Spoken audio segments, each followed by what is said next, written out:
Hey bookworms, Ilona here. Hope you're having a great day wherever you're at. I just want to take a few minutes and introduce Chakra 4. So Anahata Chakra, also known as Unstruck, is considered a bridge between the upper three chakras and the lower three chakras. So it's really this idea of whatever is in the metaphysical and the physical realm, the ideas that we want to create really come forth into the physical realm with love. Because love is the most transformative and greatest tool that we have, that we possess, and then we have access to at all times. So the color is green, the location is the chest, the heart, the cardiac plexus. The basic rights are to be loved and to love. The shadow is grief. So in utero, the heart actually forms before the hands do, in this beautiful, almost genius way of saying, fill up first, take care of yourself first. That's the best thing that you could do for the world before you extend your arms out. And also, as it forms, the heart is one giant big muscle that actually spirals together to form its shape. So that's pretty cool, I think. So Anahata Chakra is all about love, the ability to be vulnerable, accepting heartbreaks, celebrating another's gifts and successes, ability to receive, being a part of a community, being able to accept support, give support, ability to forgive yourself and others, being authentic in your relationships, allowing yourself to be completely and fully seen by somebody else, trusting in nature, and imperfectionism.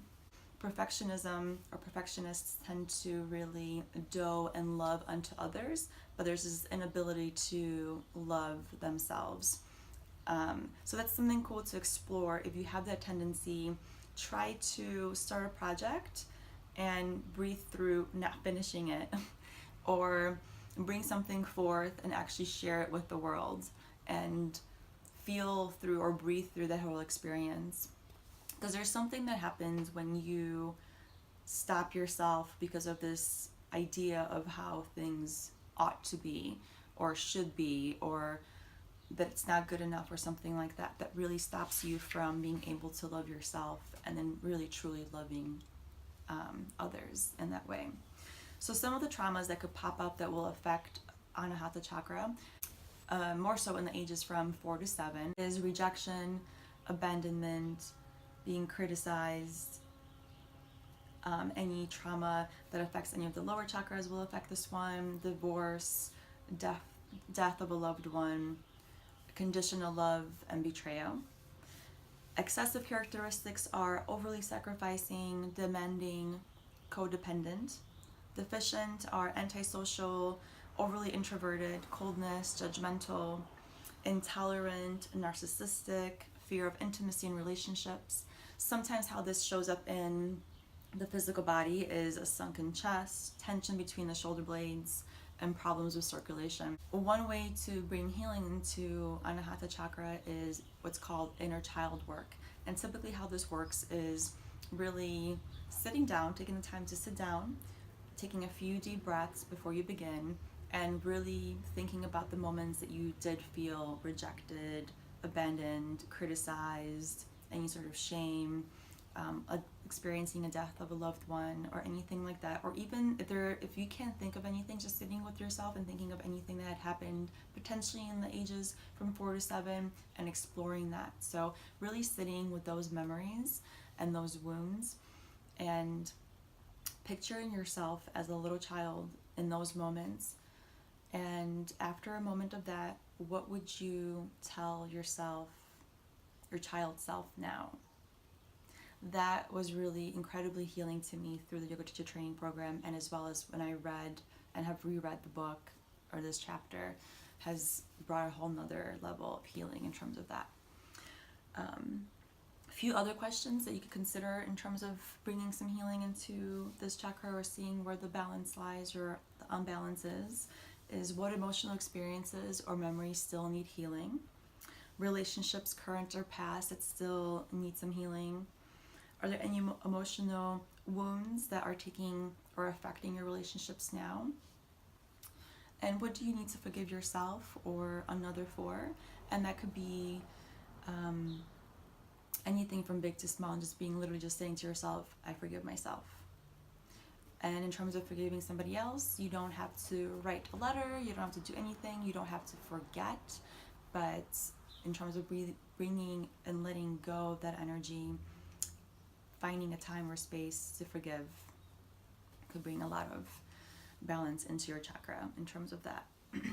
The way that you could recognize also like a life in real life, like how that shows up, is how you respond to different things that show up, whether it's professionally or in the workplace or at home or with friendships. How do you respond to different situations? So if something happens, do you tend to pause and think of a way to respond to a situation, or do you react with your emotional mind? So where do you come from? Do you respond with your wisdom mind, or do you react with your emotional mind? That will give you a good indication of potentially where the healing might be happening or what the imbalance is.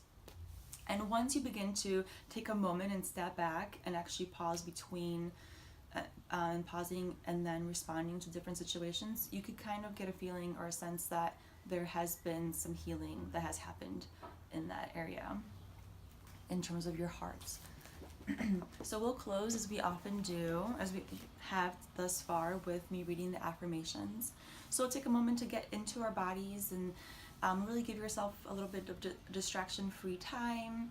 And as I read the affirmations for this month, if anything stirs in your body emotionally or mentally, energetically even, just take a note of that, just notice it. And then afterwards, when we part, you could take a moment to explore that, write about it, or come back to it whenever you want. So let's get into our bodies. Maybe start circling your hips wherever you're at. You could do this when you're driving as well, just don't close your eyes when I cue that. Maybe a little flexion and extension of the spine. Maybe coming side to side too. Hands gently rest on your thighs. After a few movements like that, find your center, find your middle.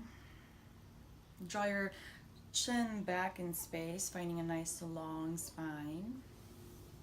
Maybe close your eyes or gaze a few feet ahead of you. Take a deep breath in through your nose and sigh it out. Feel your shoulders relax. Deep inhale through the nose and sigh it out.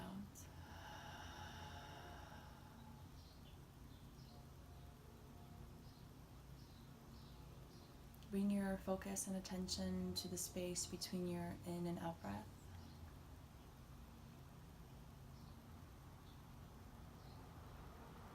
And just notice if anything pops up as I read through this month's affirmations.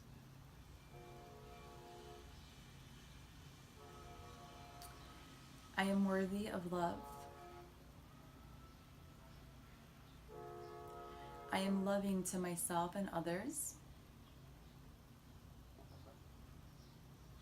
There is an infinite supply of love. I live in balance with others.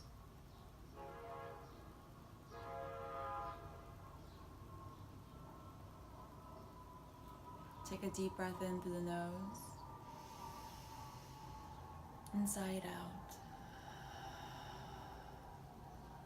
Gently pet your eyes to open.